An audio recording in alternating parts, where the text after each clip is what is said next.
और जो देखिए PV equal to NRT density से भी रिलेटेड है। जैसे पीवी इक्वल टू एनआरटी आप लोग जानते हैं।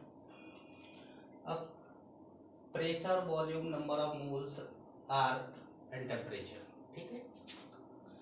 नंबर ऑफ मोल्स को आप जानते हैं कि given mass upon molar mass होता है। तो ये हमने W मान लिया गिवन मास को और कैपिटल M मान लिया मोलर मास को। W हमारा है गिवन मास इन ग्राम। तो हमने ये फॉर्मूला ऐसे लिख दिया। अब अगर हम ये M को इधर ले जाए और V को इधर ले आए तो ऐसे लिख देंगे। और हम जानते हैं कि मास अपॉन वॉल्यूम क्या होता है, डेंसिटी होता है। मास अपॉन वॉल्यूम क्या होता है, डेंसिटी होता है। लेकिन हमारे फॉर्मूले में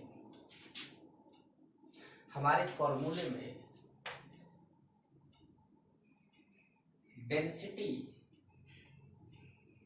ग्राम पर लीटर यूनिट होगी।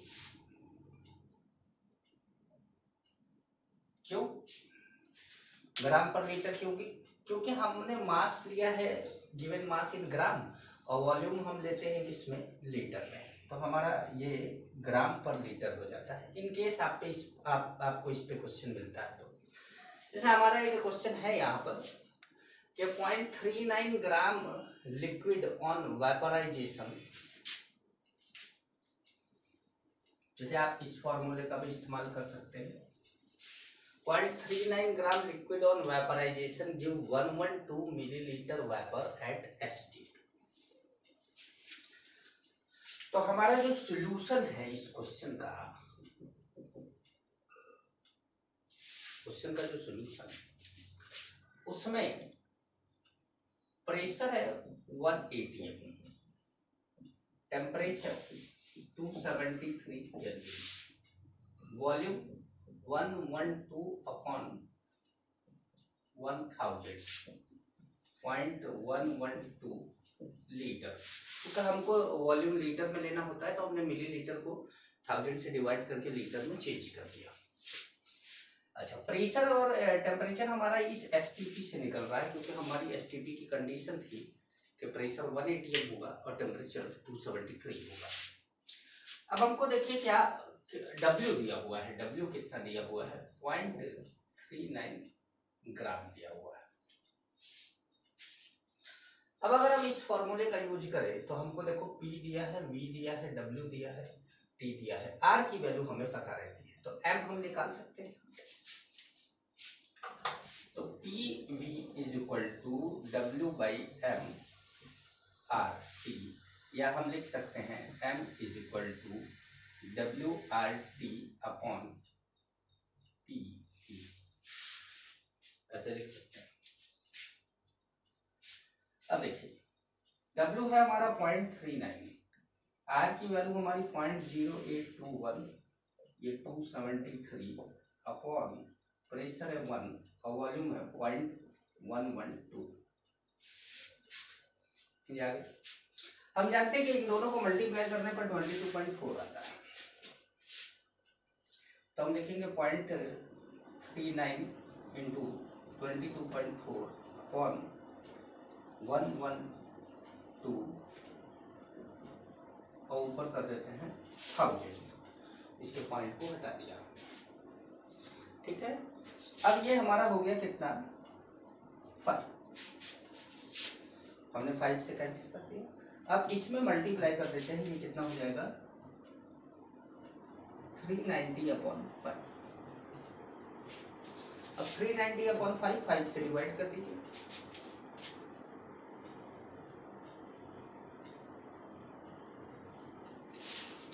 तो आपका आंसर आ जाएगा 78। समझ पा रहे हैं आप? तो देखिए ये मॉलिक्यूलर मास। अब इसी फॉर्मूले को हमने डेंसिटी में चेंज किया है डेंसिटी निकालने के लिए। इनकेस अगर आपको डेंसिटी निकालने का के बारे में पूछ लिया जाए तो ठीक है। आज की क्लास में मैं आप लोगों को आपके जो डाउट थे उसको भी डिस्कस करूंगा, और जो भी आपके डाउट थे उन सभी डाउट को डिस्कस करने से अच्छा है कि मैं सारे क्वेश्चन को डिस्कस कर दूं, क्योंकि आप लोगों ने जो डाउट भेजे हैं उसमें सभी लोगों ने डाउट नहीं भेजे हैं।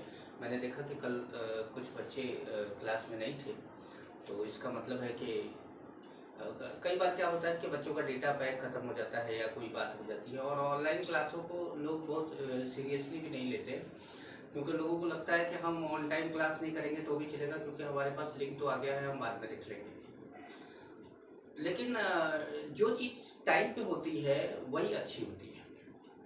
अगर आप ये सोचते हैं कि हमारे पास लिंक आ गया है, हम रात को भी देख लेंगे, दिन को भी देख लेंगे, तो इसका मतलब है कि आप अपनी जो भी पढ़ाई लिखाई है उसको टाल रहे हैं। और टाल रहे हैं, मेरे पास एक मैसेज आया था एक बच्चे का, वो बोल रहा था कि सर मैं 6-6 घंटे पहले पबजी खेलता था और मैं प्रिपरेशन नहीं कर रहा था, फिर अचानक फिर मुझे जो है कुछ दिन बाद रियलाइज़ हुआ कि मैं बहुत बेकार कर रहा हूँ, तो मैंने पबजी अनइंस्टॉल किया और अब मैं पढ़ना स्टार्ट करता हूँ। तो अभी मेरे साथ नंबर केमिस्ट्री में 180 नंबर में 60 नंबर आ रहे हैं, मैं क्या करूँ? तो मैंने कहा भैया 6 घंटे जब तुम पबजी खेल रहे थे, अचानक तुमको रियलाइज हुआ है, तो अचानक नंबर नहीं बढ़ेगा, धीरे धीरे बढ़ेगा, जब पढ़ोगे तब बढ़ेगा। अब ऐसे तो पबजी खेलते खेलते तुम्हें कोई अवार्ड तो मिला नहीं होगा, या तो फिर उसी पैसे को जो उसी पैसे से गाड़ी बंगला खरीद लो। पबजी में मिला भी तो होगा कुछ, क्यों भाई पबजी में कुछ मिलता है? नहीं मिलता है, वही तो कह रहे हैं। तो ऐसा ही है, बच्चे जो है गेम वेम खेलते रहते हैं और उसके बाद सीरियसली ले लेते हैं। चलिए आइए हम लोग इस पे आगे बढ़ते हैं। हम आपको बताते हैं concept of density. Concept of density की बात करते हैं। तो अभी हमने डेंसिटी की शुरुआत करी थी, तो मुझे लगा कि आपको सारे कॉन्सेप्ट डेंसिटी के पता चल जाने चाहिए। एक तो आप जानते हैं कि डेंसिटी का फॉर्मूला क्या होता है, मास बाई वॉल्यूम। मतलब आप कह सकते हैं mass occupied by substance per unit volume. अच्छा, यूनिट डिपेंड करता है कि आपने मास और वॉल्यूम की यूनिट क्या ली है। अगर इसके ग्राम लिए, इसके मिलीलीटर लिए तो ग्राम पर मिलीलीटर, इसके ग्राम लिए, लीटर लिए तो ग्राम पर लीटर, ग्राम लिए, सेंटीमीटर क्यूब लिए तो ग्राम पर सेंटीमीटर क्यूब, जो भी यूनिट आपने ली है वैसे। किलोग्राम लिया है, मीटर क्यूब लिया है तो किलोग्राम पर मीटर क्यूब हो जाएगा। दूसरा टर्म आता है रिलेटिव डेंसिटी। रिलेटिव डेंसिटी क्या होता है कि किसी भी सब्सटेंस की डेंसिटी दूसरे सब्सटेंस के रिस्पेक्ट में बताई जाती है। Density of A with respect to B, density कोई सब्सटेंस है A with respect to B substance in same condition. ये जो सेम कंडीशन है वो क्या है? ये सेम कंडीशन का मतलब होता है P and T, pressure and temperature constant रहेगा, तभी आप ये फॉर्मूला अप्लाई करेंगे। तो सेम कंडीशन। अब density of A upon density of B, जैसे क्वेश्चन है कि density of two substance X and Y, density of two substance X and Y are 1.5 gram per cc and 1.2 gram per cc respectively, X and Y का। Find density of A with respect to B, A with respect to B नहीं होगा, ये X with respect to क्या होगा, Y होगा। हमने जहाँ भी A लिखा है वहाँ X लिख देते हैं, और जहाँ B लिखा है वहाँ Y लिख देते हैं।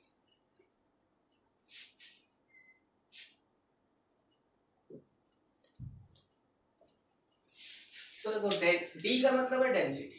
Density of X with respect to Y क्या लिखेंगे? Density of x upon density of y। Density of x हमको दिया 1.5, डेंसिटी ऑफ y दिया हमको 1.2, तो हमने 1.5 में 1.2 से डिवाइड कर दिया, तो हमारा वैल्यू आ गया 1.25, 5/4 आएगा, जिसको हम 1.25 बोल देंगे। लेकिन किसी भी तरह के रिलेटिव, जैसे देखो ये भी डेंसिटी है, ये भी डेंसिटी है, दोनों की यूनिट क्या होगी, सेम होगी, तो यूनिट कैंसिल हो जाएगा, और जो किसी भी टाइप की रिलेटिव डेंसिटी जो होती है वो यूनिटलेस होती है। तो all type of relative density is unitless. अच्छा, इसी रिलेटिव डेंसिटी में अगर मान लीजिए आपको फॉर गैसेस बोला जाए इन सेम कंडीशन, सेम कंडीशन का क्या मतलब है कि कांस्टेंट क्या होगा, प्रेशर है, टेम्परेचर। तो आप जानते हैं कि density of gas A upon density of gas B, अभी आप लोगों ने एक फॉर्मूला पढ़ा था कि D is equal to PM upon RT। तो अब डेंसिटी ऑफ ए, तो अगर density of A upon density, तो PAMAR upon T divide divide करेंगे पीबी एमबी आर टीबी, ठीक है। अच्छा, सेम कंडीशन का क्या मतलब है कि पीए पीबी सेम है और टीए टीबी भी क्या है, सेम है, तो हमारा ये कैंसिल हो जाएगा, आर कांस्टेंट होता ही है। तो हमारा बचेगा क्या, M A upon M B, M A upon M B, मतलब density of A upon density of B is equal to molecular mass of A upon molecular mass of B. समझ पा रहे हैं?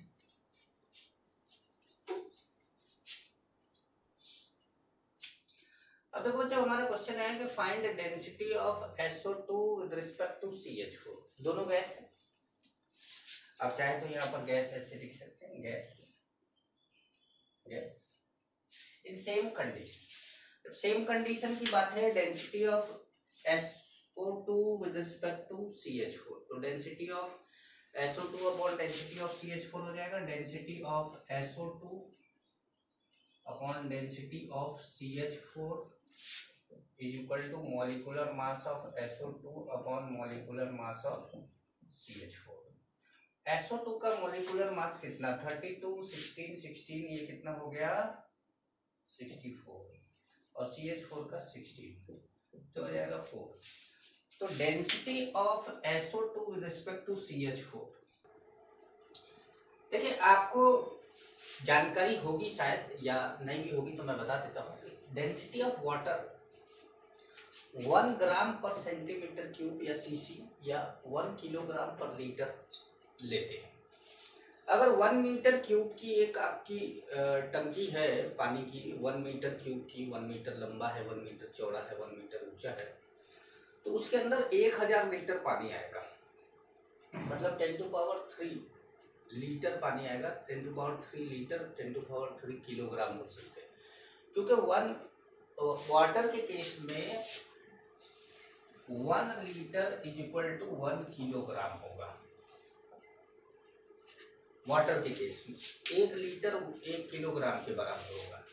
इसका मतलब है कि 1 gram is equal to 1 millilitre होगा। वाटर के केस में 1 ग्राम 1 मिलीलीटर के बराबर होगा। लेकिन देखो ये सारी चीजें होती तो 4 डिग्री सेल्सियस टेम्परेचर पे है, 4 डिग्री सेंटीग्रेड टेम्परेचर पे। लेकिन जब आप मोल कॉन्सेप्ट का कैलकुलेशन कर रहे होंगे तब आपको 4 डिग्री सेंटीग्रेड नहीं भी दिया होगा तो भी आप वाटर की डेंसिटी 1 मान लेंगे। तो जब आप वाटर की डेंसिटी को 1 पता चल जाता है आपको, तो आप इसके आगे के टॉपिक को पढ़ सकते हैं। जैसे हमारा अगला टॉपिक है स्पेसिफिक ग्रेविटी। स्पेसिफिक ग्रेविटी भी एक तरह का रिलेटिव डेंसिटी है और किसी भी रिलेटिव डेंसिटी की यूनिट नहीं होती, वो यूनिट लेस होता है। तो स्पेसिफिक ग्रेविटी 2 अलग अलग तरह के सब्सटेंस के लिए अलग अलग तरीके से निकाली जाती है। जैसे सॉलिड लिक्विड के लिए तरीका अलग है और गैस के लिए तरीका अलग है। जब सॉलिड एंड लिक्विड दोनों में से कोई एक हो तो स्पेसिफिक ग्रेविटी होता है density of substance with respect to water. इसका मतलब specific gravity is equal to है density of substance upon density of water, और डेंसिटी ऑफ वाटर को हम कितना मान रहे हैं 1, तो डेंसिटी ऑफ सब्सटेंस के बराबर हो जाता है सॉलिड एंड लिक्विड, क्योंकि वाटर की डेंसिटी तो 1 है और 1 से डिवाइड करने पे कोई फर्क नहीं पड़ेगा। For gaseous substance, gaseous substance density of gas with respect to air होता है, विद रिस्पेक्ट टू एयर। इसका मतलब स्पेसिफिक ग्रेविटी क्या है, density of gas upon density of air है। अब आप जानते हैं कि गैस के लिए अभी हमने थोड़ी देर पहले बताया था कि dA upon dB is equal to ma upon mb। That means कि डेंसिटी का रेशियो मॉलिक्यूलर मास के रेशियो के इक्वल होता है। तो इसका मतलब है कि density of gas upon density of air is equal to molecular mass of gas upon molecular mass of air भी आप लिख सकते हैं। अगर आपको क्वेश्चन में मॉलिक्यूलर मास ऑफ एयर दिया हो तो, क्योंकि अगर मॉलिक्यूलर मास ऑफ एयर नहीं दिया है तो आपको मॉलिक्यूलर मास ऑफ एयर निकालना पड़ेगा, और उसके लिए आपको जरूरत पड़ेगी सभी गैसों के परसेंटेज की जो आपको उस में दिया होगा। अब मैंने आप लोगों को बताया एवरेज मॉलिक्यूलर मास का फॉर्मूला। एवरेज मॉलिक्यूलर मास में मैंने आपको बताया था कि कैसे आपको परसेंटेज दिया जाएगा, तो आप उसमें मॉलिक्यूलर पर्टिकुलर गैसों के मॉलिक्यूलर मास से मल्टीप्लाई करके एवरेज मॉलिक्यूलर मास निकालेंगे। तो एयर के लिए भी आप वैसे ही मॉलिक्यूलर मास निकालते हैं जिस तरीके से आप एवरेज मॉलिक्यूलर मास का फॉर्मूला अप्लाई करते हैं, इसी तरीके से आप एयर के लिए भी करेंगे, क्योंकि वो भी एवरेज मास है, एवरेज मॉलिक्यूलर मास है। तो एयर का मॉलिक्यूलर मास या तो आपको निकालना पड़ेगा, वो तो मुश्किल काम है, निकालना तो पड़ेगा, और दूसरा ये हो सकता है कि एयर का आपको मॉलिक्यूलर मास दिया हो। अगर दिया हो तब तो आप गैस के मॉलिक्यूलर मास में सीधे डिवाइड करिए, स्पेसिफिक ग्रेविटी आएगा। लेकिन अगर आपको नहीं दिया है तो फिर आपको परसेंटेज सबका दिया, परसेंटेज दिया होगा या मोल दिया होगा, दोनों में से कुछ भी दिया हो। तो मैंने लास्ट लेक्चर में आप लोगों को यही बात बताई थी कि अगर आपको एवरेज मॉलिक्यूलर मास निकालना है या आइसोटोप के केस में एवरेज एटॉमिक मास निकालना है तो कैसे परसेंटेज का यूज किया जाएगा। अब बात करते हैं वाइपर डेंसिटी की। वाइपर डेंसिटी देखिए, बात करते हैं लॉ ऑफ केमिकल कॉम्बिनेशन की। आप लोगों ने 9th में या लैपटॉप की लाइट यहाँ पर हुई होगी, आप लोगों ने 9th में या 10th में पढ़ा होगा, मुझे आइडिया नहीं है क्योंकि मैं 9th पढ़ाया नहीं है मैंने कभी, इसलिए 9th में होगा या 10th में होगा। Law of conservation of mass सबसे पहला किसने दिया था? लेवोसियर ने। मास और matter neither be created nor destroyed in any chemical reaction, that is total mass in any chemical reaction is always conserved। अब हमको तो ये सब पढ़ाना भी अजीब ही लगता है क्योंकि मुझे पता है कि ये मास कंजर्व रहता है, और अब एनसीईआरटी में दिया हुआ है तो मैं आपको पढ़ा दे रहा हूँ। कहने का मतलब ये है कि किसी भी रिएक्शन में रिएक्टेंट जो भी आपने लिए हैं उनका जो मास है और जो प्रोडक्ट बने हैं उनका जो मास है, दोनों का मास क्या होगा? सेम होगा। तो रिएक्टेंट का सारा सभी का मास जोड़ लो और प्रोडक्ट में सभी का मास जोड़ लो और आपको क्या मिलेगा? सेम मिलेगा। इसमें क्या होगा? मास बिफोर रिएक्शन, मास आफ्टर रिएक्शन। जैसे आपने वाटर से रिएक्शन, वाटर बनाया आपने तो 2H2 + O2 = 2H2 दे दिया। मास बिफोर रिएक्शन क्या था? 2H2 भाई, एक H2 का 2, एक H का 1 होता है तो 2 H2 का कितना हो जाएगा? 2, तो 2 × 2 कितना? 4। ऑक्सीजन 16, 2 ऑक्सीजन 32, 4 + 32 कितना आ गया? 36। वाटर का मॉलिक्यूलर मास कितना होता है? 18 × 2 कितना करोगे तो आ जाएगा कितना? 36। मतलब बिफोर रिएक्शन भी 36 था, आफ्टर रिएक्शन भी 36 है। तो ये है हमारे लिए क्या? Law of conservation of mass. Second है लॉ ऑफ डेफिनिट और कांस्टेंट प्रोपोर्शन। इसकी मीनिंग ये है कि कोई कंपाउंड अगर है, कोई भी कंपाउंड जैसे CO2 है या वाटर है या कोई भी कंपाउंड है, तो वो कंपाउंड चाहे किसी भी सोर्स से बना हो, उस कंपाउंड में जो एलिमेंट का रेशियो है वो फिक्स होगा, कांस्टेंट होगा। जैसे पहले तो पढ़ लेते हैं। A given compound always contains exactly the same proportion of its elements by mass irrespective of their source or method of preparation। मतलब हमने कैसे बनाया है इस बात पर ये निर्भर नहीं करता, ये केवल उसमें जो भी रेशियो है वो हमेशा क्या रहेगा? फिक्स रहेगा, कांस्टेंट रहेगा। जैसे एक एग्जांपल ये है, in water hydrogen and oxygen combined 2:1 molar ratio. देखिए मैंने यहाँ पर लिया हुआ है, ये 2 है, ये 1 है, 2:1 मोलर रेशियो है। And this ratio remain constant. Water का ये रेशियो हमेशा कांस्टेंट रहेगा, whether it is tap water, sea water, मतलब पानी कहीं का भी हो, आप नाली का पानी ले लो, लेकिन पानी नाली का लो तो उसमें से प्योर पानी निकालो भाई है, और produce by any chemical reaction, या किसी भी केमिकल रिएक्शन से प्रोड्यूस करते हैं, सब में वाटर में हाइड्रोजन एंड ऑक्सीजन का जो रेशियो होगा, मोलर रेशियो होगा, वो 2:1 का होगा हमेशा। ठीक है, चलिए अब तीसरे लॉ की बात करते हैं।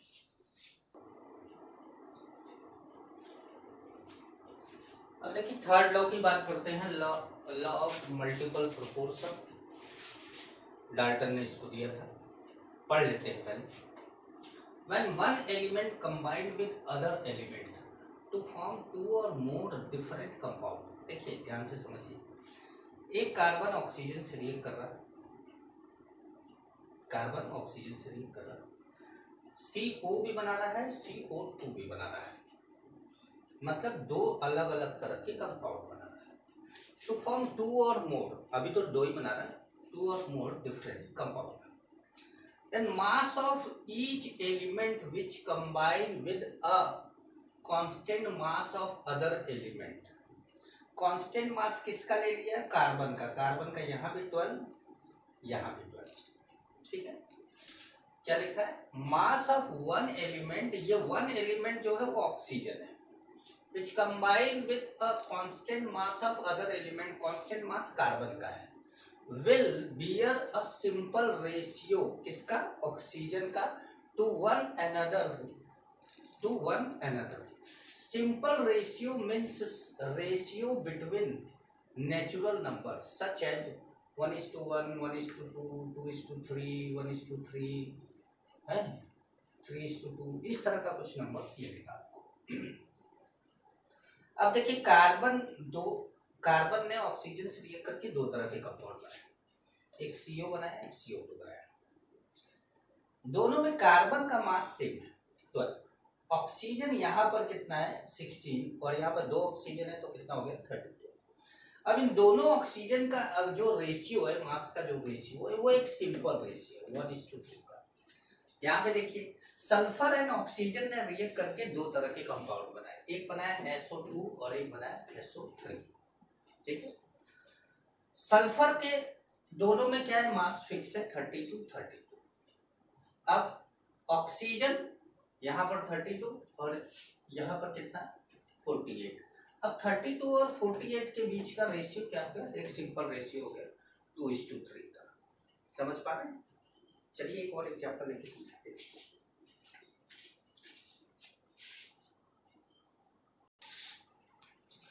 अब देखिए लॉ ऑफ मल्टी प्रोपोर्शन में एक और एग्जांपल लेते हैं। जैसे अभी तक हम बात कर रहे थे टू और मोर, तो दो का तो एग्जांपल ले रहे थे, लेकिन उससे ज्यादा का एग्जांपल ले रहे थे। अब क्या कर रहे हैं? नाइट्रोजन ऑक्सीजन को रिएक्ट करा रहे हैं और नाइट्रोजन के मास को फिक्स करते हैं। देखो कितना नाइट्रोजन है? 2।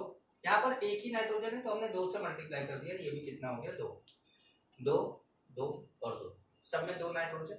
एक नाइट्रोजन का मास 14, तो 2 नाइट्रोजन का मास 28, तो नाइट्रोजन का मास हर जगह कितना है? 28।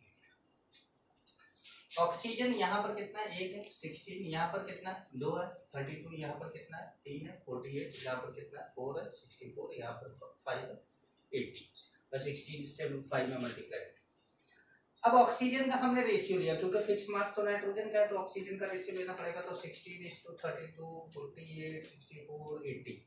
अब सबको 16 से डिवाइड कर दो तो कितना आ गया? 1:2:3:4:5।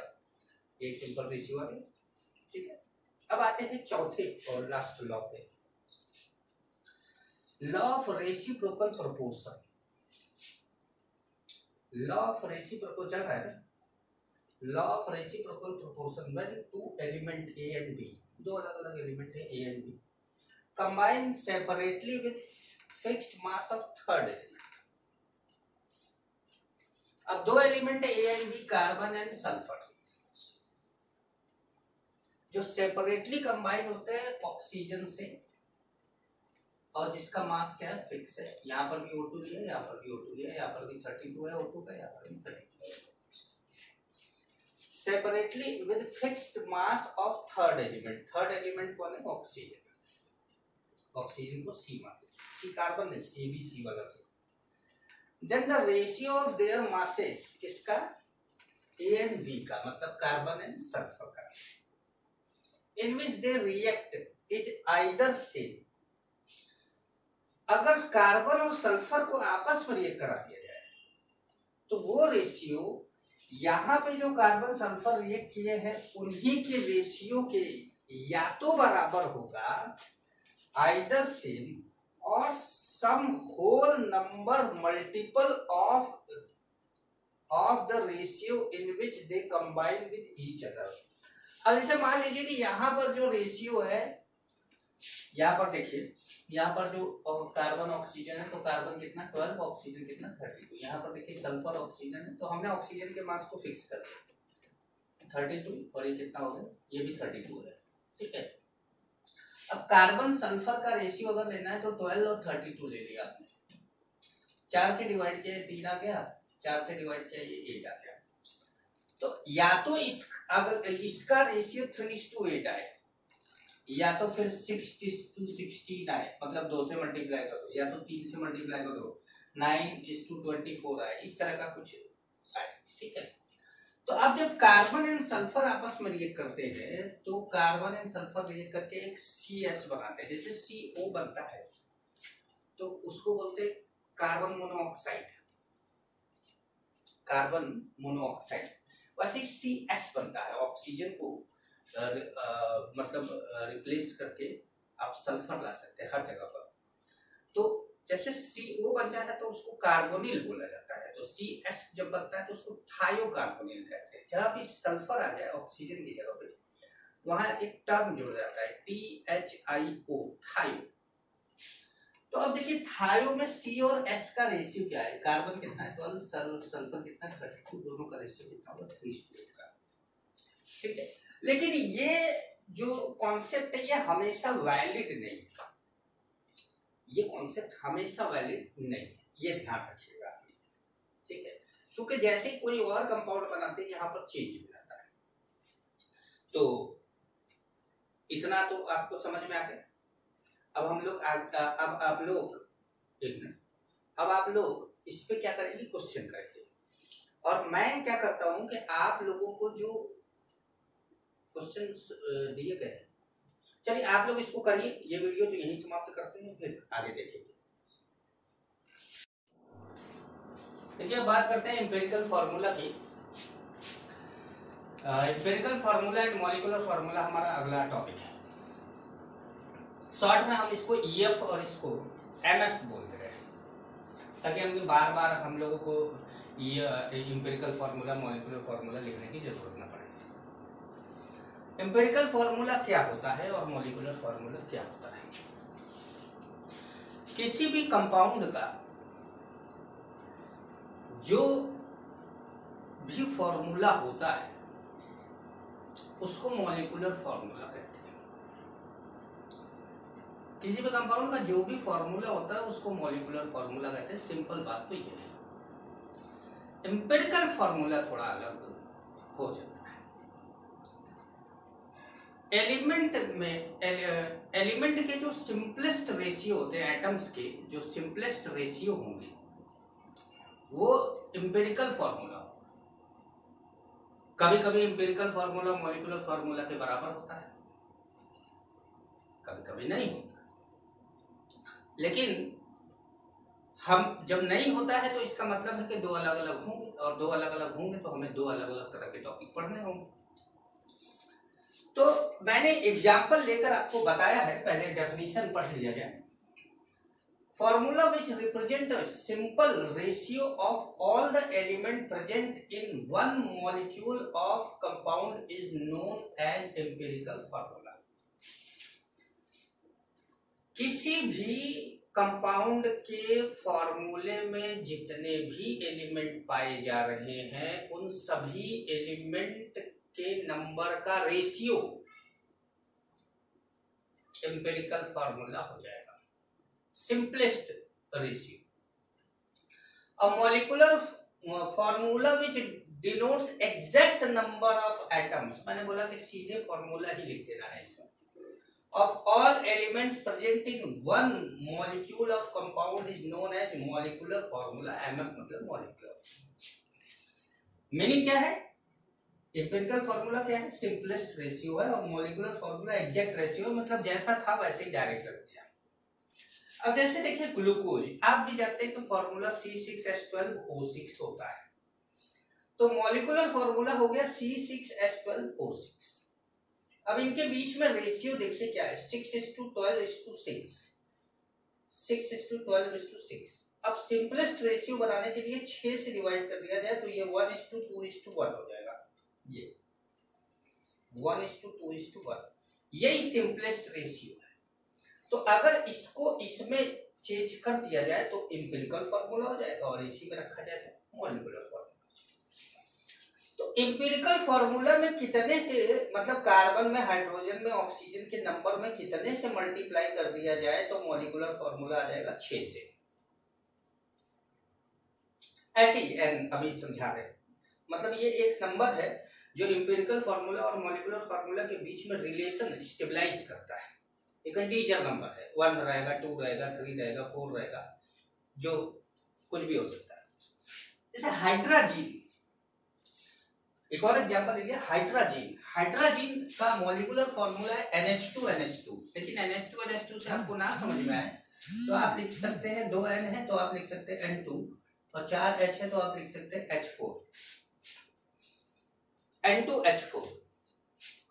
और जब आप ये देखिए 2:4 का रेशियो है, 2:4 का रेशियो, अब इसमें क्या करिए, 2 से डिवाइड कर दीजिए, क्या आ जाएगा 1:2 का रेशियो। सिंपलेस्ट रेशियो तो 1:2 का आ गया, तो 1:2 मतलब इसी को आपने ऐसे लिख दिया। जब ऐसे लिखा तो एम्पिरिकल फॉर्मूला हो गया, जब ऐसे लिखा तो मॉलिक्यूलर फॉर्मूला हो गया। तो अब आप बताइए कि एम्पिरिकल फॉर्मूला से अगर आपको मॉलिक्यूलर फॉर्मूला बनाना हो तो n में कितने से मल्टीप्लाई करोगे, h में कितने से मल्टीप्लाई करोगे, तो आप 2 से मल्टीप्लाई करोगे। भाई इसमें 2 से मल्टीप्लाई करोगे ये 2 हो जाएगा, इसमें 2 से मल्टीप्लाई करोगे ये 4 हो जाएगा। तो n क्या है, एक इंटीजर नंबर है जो एम्पिरिकल फॉर्मूला में मल्टीप्लाई करने पर मॉलिक्यूलर फॉर्मूला आपको मिल जाता है। ठीक है। अच्छा, relation between molecular formula and empirical formula वही है, molecular formula is equal to n into empirical formula, बिल्कुल वही। n क्या है, इंटीजर नंबर है। कभी कभी क्या होता है कि आपको मास दिया जाता है, मास दिया जाता है। जैसे मान लीजिए ग्लूकोज का मास है कितना, 180, ग्लूकोज का मास है 180, और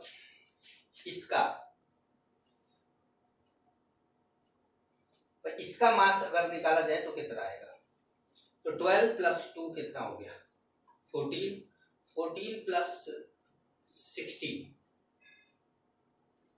14 + 16 कितना हो गया, 12 + 2 16, ये हो गया कितना, 30। तो आपने लिख दिया यहाँ पे 30। अब देखिए मॉलिक्यूलर मास ये है, या मॉलिक्यूलर फॉर्मूला मास भी बोल सकते हैं। एम्पिरिकल फॉर्मूला मास कितना है, 30, दोनों रख दी। अब अगर आपने इसको डिवाइड किया तो वैल्यू कितना आया, 6। ये n की वैल्यू आई, तो यही n की वैल्यू तो यहाँ लिखिए 6। तो चाहे आप फॉर्मूले से देख के निकाले, चाहे मॉलिक्यूलर मास से निकाले। अब जैसे मैंने यहाँ कुछ n की वैल्यू निकाल के आपको बताई है, जैसे H2O2 हाइड्रोजन परऑक्साइड है।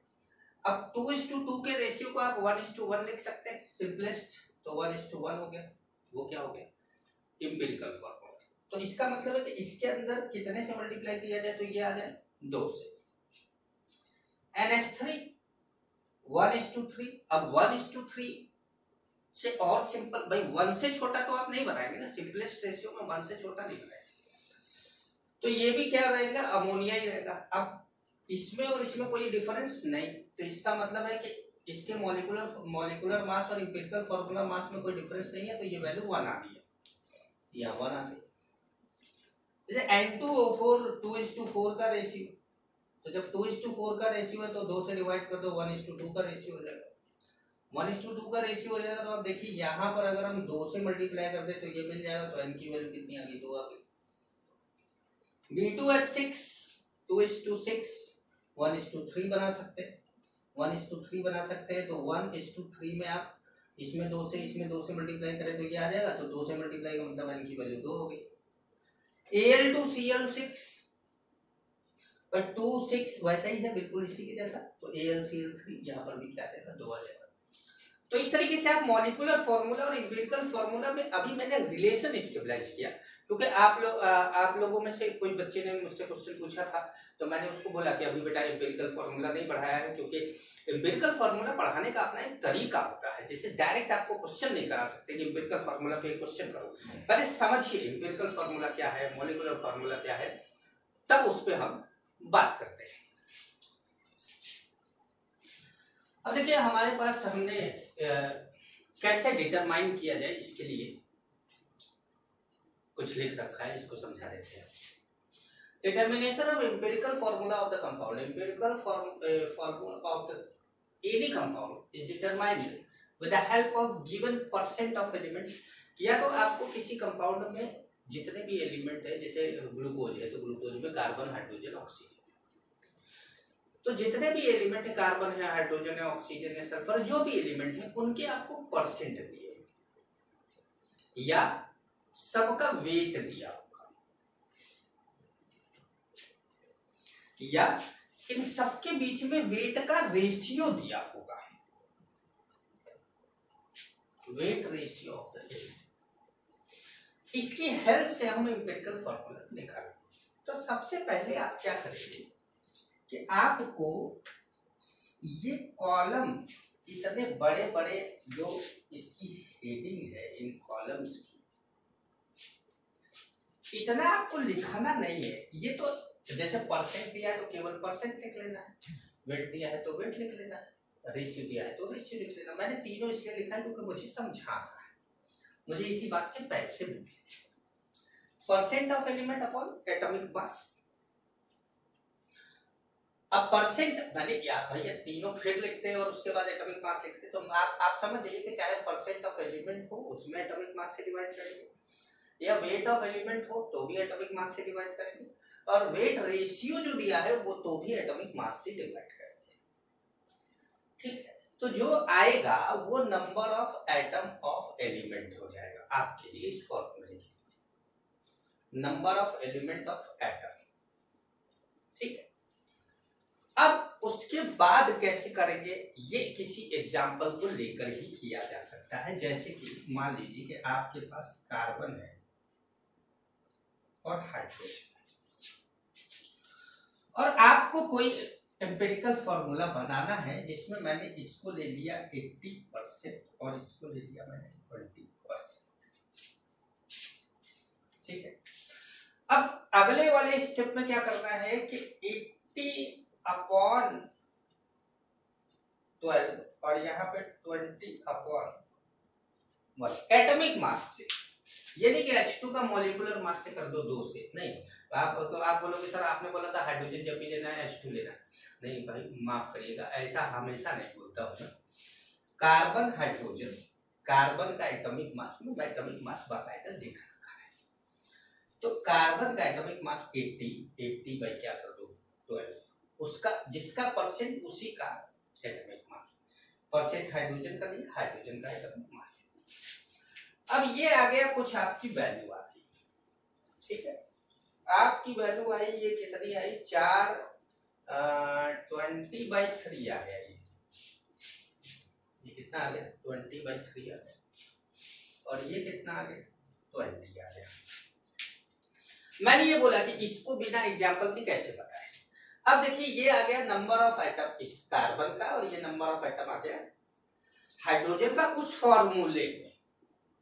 ठीक है, अब number of atom upon lowest value of number of atom, तो ये नंबर ऑफ एटम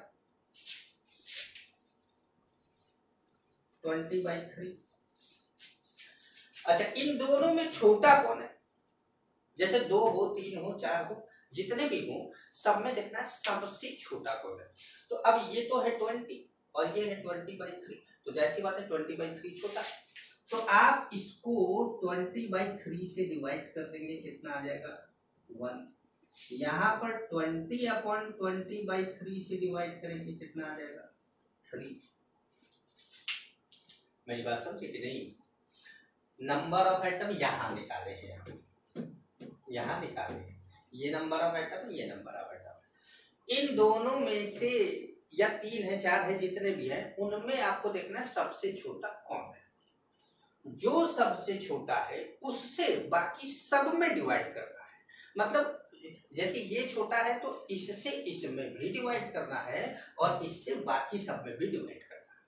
तो जैसे हमने 20/3 से 20/3 में भी डिवाइड किया और 20 में भी 20/3 से ही डिवाइड किया, डिवाइड कर दिया भाई। यहाँ तो वैल्यू आ गई 1, यहाँ 20 कैंसिल हुआ, 3 ऊपर गया, क्या आ गया 3।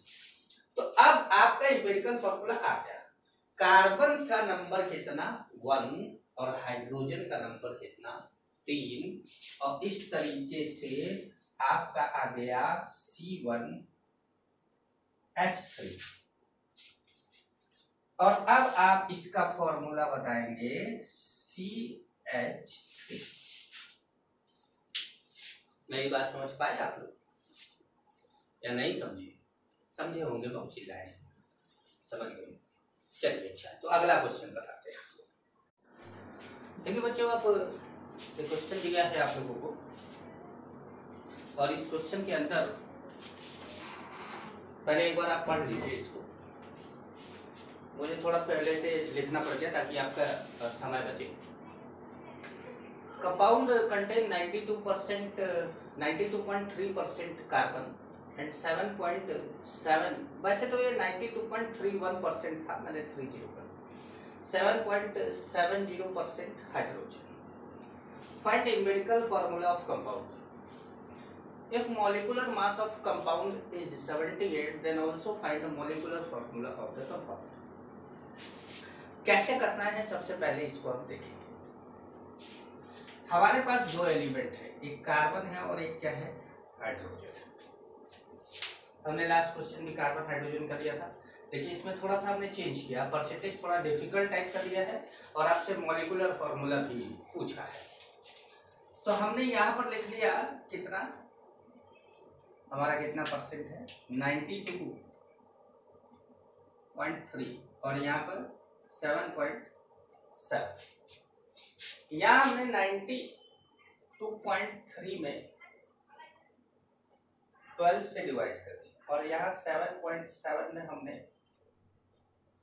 1 से डिवाइड कर दिया। ठीक है, ये तो आ गया 7.7 और इसमें ये आएगा कितना 7,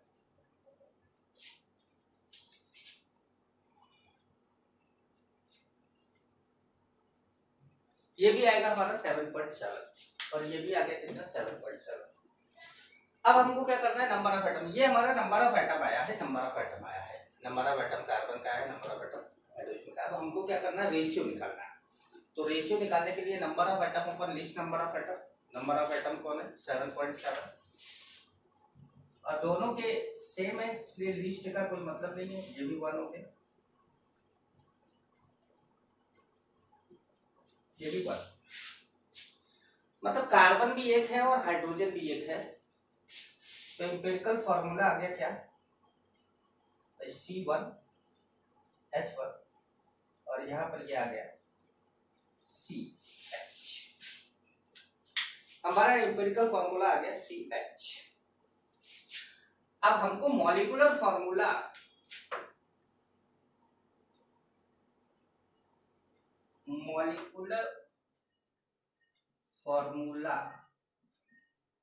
या हम ऐसे क्यों लिखिए, इतना बड़ा बड़ा लिखो, मिटाना होगा देना बेटा।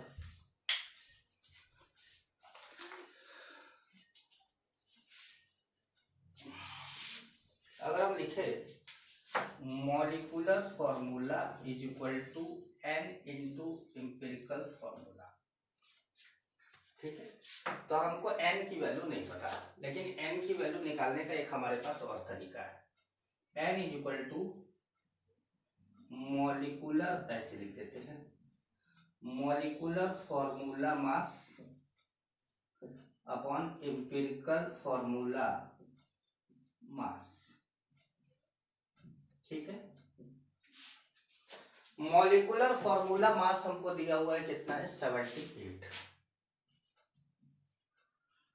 एम्पिरिकल फॉर्मूला मास आप यहां से निकालेंगे, जैसे इसका कितना 12, इसका कितना 1, तो दोनों का कितना हो गया 13।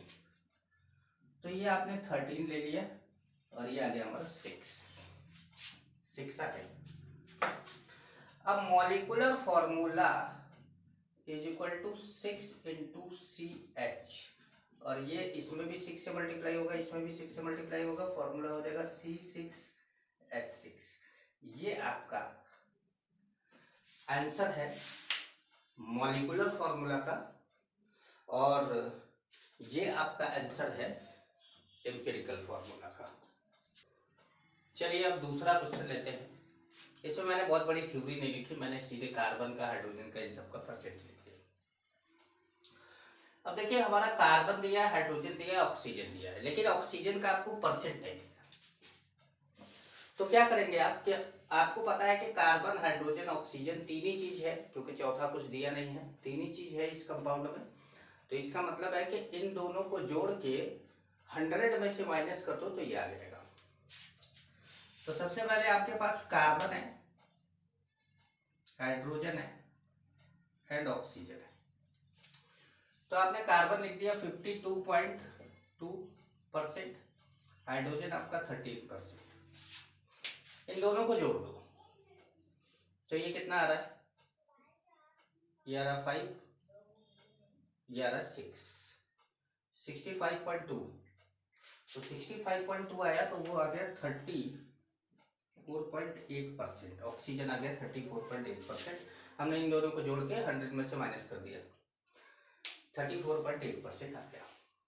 अब हमको क्या करना है, 52.2 डिवाइडेड बाई कितना 12, 13 डिवाइडेड बाई कितना 1, सबके एटॉमिक नंबर, और 34.8 डिवाइडेड बाई कितना 16 कर देना, डिवाइडेड बाई कितना 16 कर देना। समझ गए। अब ये हमारा आ गया, कितना आएगा, कैलकुलेट करते हैं।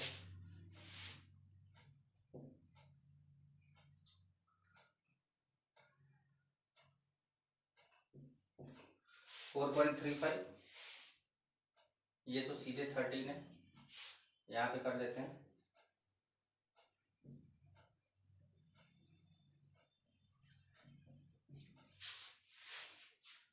175, ठीक है। अब आपको देखना है कि इसमें लिस्ट कौन है, तो लिस्ट ये है 2.175 भाई, 2.175 सबसे कम है। तो आप यहाँ क्या करेंगे, 4.35 डिवाइडेड बाई 2.175, ये कितना आ गया 2, 13 डिवाइडेड बाई 2.175, ये कितना आ गया 2 6 12,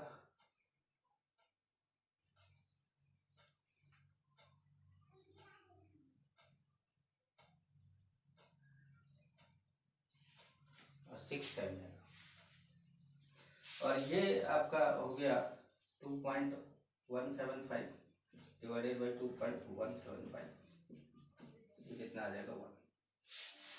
इस तरीके से आपको मिला क्या, C2H6O1, और आपका फॉर्मूला हो गया C2H6O। समझ पाए कुछ कैसे आया।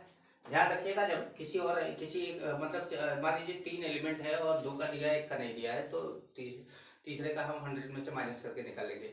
4 है, अगर 3 दिया है 1 नहीं दिया है, तो आप चौथे का आप क्या करेंगे, उन तीनों को जोड़ को 100 में से माइनस करिए और चौथे का निकल जाएगा, ठीक है। अब अगले क्वेश्चन पर आए, अगला क्वेश्चन करते हैं। अब देखो एक नया question, A compound of carbon, hydrogen and nitrogen contains these elements in weight ratio of 18:2:7। इस बार हमने परसेंट नहीं दिया, वेट रेशियो दे दिया, क्योंकि हर बार परसेंट देते रहेंगे तो आपको लगेगा कि केवल परसेंट ही आता है, और आप परसेंट वाले क्वेश्चन तो करने लगेंगे, लेकिन बाकी सभी क्वेश्चन में दिक्कत होने लगेगी आपको। तो हम दूसरा कुछ भी ले लेते हैं, वेट रेशियो है। अब क्या करना है, यहाँ पे वेट रेशियो ऑफ एलिमेंट लिखना है सबका। जैसे यहाँ पर क्या है, यहाँ पर एक कार्बन, हाइड्रोजन, नाइट्रोजन। ठीक है, कार्बन का वेट रेशियो कितना, 18, हाइड्रोजन का 2 और इसका कितना 7। Weight ratio upon atomic weight, इसका कितना हो गया 18/12, इसका कितना हो गया 2/1 और इसका कितना हो गया 7/14। ठीक है, अब आप 18/12, अगर आप 18/12 को सिंप्लीफाई करते हैं, 6 से डिवाइड कर दीजिए, 3/2 हो जाएगा, ये 2 हो जाएगा, ये 1/2 हो जाएगा। अब नंबर ऑफ एटम अपॉन, अब ये सब क्या आ गया हमारे नंबर ऑफ एटम आ गए। अब number of atom upon least number of atom, number of atom तो ये सब है और लीस्ट नंबर ऑफ एटम ये है। तो हमने 3/2 में 1/2 से डिवाइड कर दिया, यहां पर भी 2 में 1/2 से डिवाइड कर दिया, यहां पर भी 1/2 में 1/2 से डिवाइड कर दिया।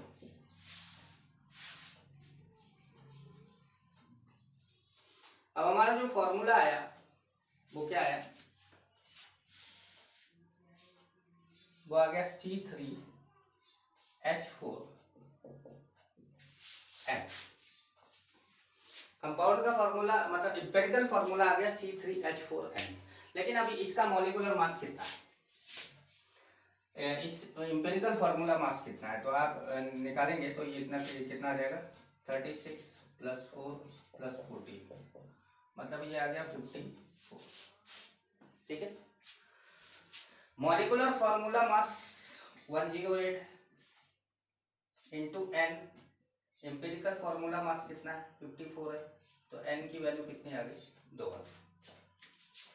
अब आपका molecular formula is equal to 2 into empirical formula कितना है C3H4N, C3H4N है, तो आपने क्या करा इसको, इसमें भी 2 से मल्टीप्लाई किया, इसमें भी 2 से मल्टीप्लाई किया, इसमें भी 2 से मल्टीप्लाई किया, तो ये हो गया C6H8N। कोई दिक्कत, कोई परेशानी, समझ में आ रहा है, आगे बढ़े, चलिए ठीक है आगे बढ़ते हैं। अब देखिए कुछ एक और अलग टाइप का क्वेश्चन आपको देते हैं। Two oxide of metal contains 50% and 40% metal. 2 oxide है, एक में 50% मेटल है, भाई ऑक्साइड का मतलब है मेटल एंड ऑक्सीजन, 2 ही चीजें हैं उसके अंदर, 50% मेटल है 50% ऑक्सीजन है, और दूसरे वाले में 40% मेटल है तो 60% ऑक्सीजन है respectively.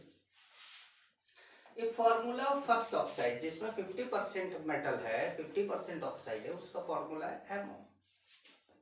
Then find the formula of second oxide. अब देखिए इस क्वेश्चन को अगर आप थोड़ी समझदार, मतलब आपको थोड़ा अगर समझ में आ जाए तो बहुत शॉर्ट में लग सकता है, वरना लंबा मेथड है इसका। देखिए मैं छोटे में पहले समझाने की कोशिश करता हूँ कि अगर 50% मेटल है 50% ऑक्सीजन है और उसका फॉर्मूला MO है, तो इसका मतलब MO में आधा मास ऑक्सीजन है, MO का पूरे मास में से आधा मास कौन है ऑक्सीजन है और आधा मास कौन है मेटल है। अब अगर एक MO के फॉर्मूले को ले लो तो O का एटॉमिक मास कितना है 16 है और वो कितना है 50% है, तो रिमेनिंग 50% का एटॉमिक मास भी 16 ही होगा, इसका मतलब उस मेटल का एटॉमिक मास भी 16 है। अगर आप इतने से यहीं से निकाल लेते हैं ये बात कि इसका एटॉमिक मास 16 है, तो आप सीधे इस वाले क्वेश्चन इस वाले पार्ट को करना स्टार्ट करेंगे। और अगर आप इसका मास नहीं निकाल पाते हैं तो फिर एक लंबा मेथड पूरा मास निकालना होगा। तो मैंने आपको ये बता दिया कि 16 आएगा, लेकिन आपको एक तरीके से समझाया, नहीं समझ में आए तो दूसरा तरीका हमारे पास है, उससे समझते हैं। हमारे पास मेटल है, ऑक्सीजन है, 50 है, 50 है, हमें ये 50 अपॉन मेटल का एटॉमिक मास हमको नहीं पता, हमने x मान लिया, और ये 50 अपॉन कितना हो गया 16, ठीक है। अब हमारा फॉर्मूला क्या है, MO। इसका मतलब है कि ये रेशियो कितना आने वाला है 1, और ये भी रेशियो कितना आने वाला है 1, मतलब 50 अपॉन 16, 50 अपॉन 16 से ही 1 आएगा ना भाई। तो इसका मतलब है ये भी क्या है 50 अपॉन x इंटू 50 अपॉन 16 है, तो 50 से 50 कैंसिल हुआ तो x की वैल्यू कितनी आ गई 16 आ गई। तो यहां से पता चल गया कि इसका एटॉमिक मास कितना है 16 है। अब जब इसका मास पता चल गया, एटॉमिक मास पता चल गया, तो हम दूसरे वाले केस पर आ गए। अब हमको इसका मास पता है कि इसका एटॉमिक मास कितना है 16 है। दूसरे केस पर आए तो इसमें 40% है और ये कितना है 60% है। अब 40% मेटल है तो 60% है बचा, तो 40 बाई कितना हो गया 16, इसका एटॉमिक वेट अभी हमने निकाला 16, और ये हो गया 60 अपॉन कितना 16।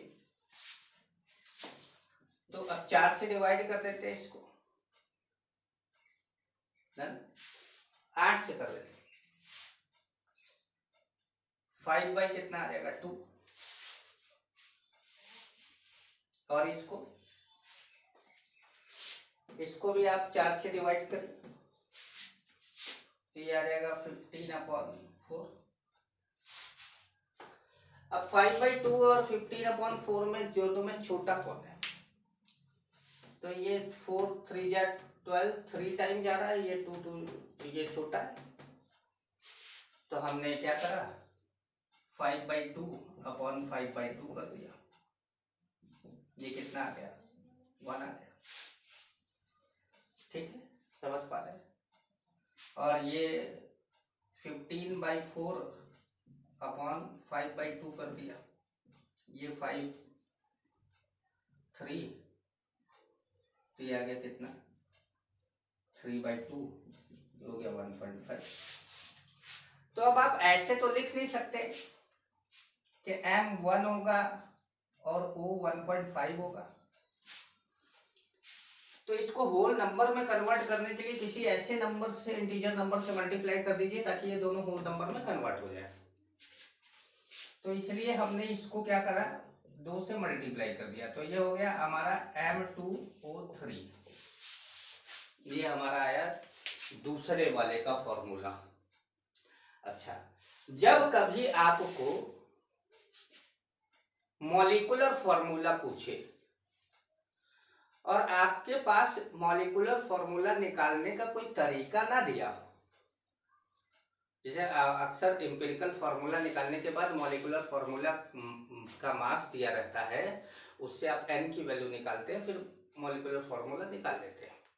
लेकिन मान लीजिए कि आपको मॉलिक्यूलर फॉर्मूला ही पूछ रहा है और आपसे निकल एम्पिरिकल फॉर्मूला रहा है, मॉलिक्यूलर फॉर्मूला निकालने का उसके में जो तरीका देना चाहिए वो तरीका ही नहीं दिया है, वो उसने मास दिया ही नहीं है, तो उस केस में आपका जो एम्पिरिकल फॉर्मूला आता है उसी को आप मॉलिक्यूलर फॉर्मूला मानते हैं। तो इसीलिए जैसे इसमें बोला गया find the formula of second oxide, तो सेकंड ऑक्साइड का फॉर्मूला आप कैसे निकालें, बस सेकंड ऑक्साइड का फॉर्मूला आपने मान लीजिए ये निकाला, ये इंटीजर नंबर वाला जो मल्टीप्लाई करके ये निकाल लिया, ये आपका एम्पिरिकल फॉर्मूला आ गया। लेकिन अब कोई मास दिया होता कि if molecular mass of compound is this then find molecular formula, तब आप मॉलिक्यूलर फॉर्मूला निकालते ना, अभी तो कुछ है ही नहीं, एम्पिरिकल फॉर्मूला निकाल के आपको छोड़ना पड़ेगा। तो आप ये मान के चलेंगे कि जो एम्पिरिकल फॉर्मूला है वही हमारा आंसर है, और वही क्या है मॉलिक्यूलर फॉर्मूला है। मेरी बात समझ पाए?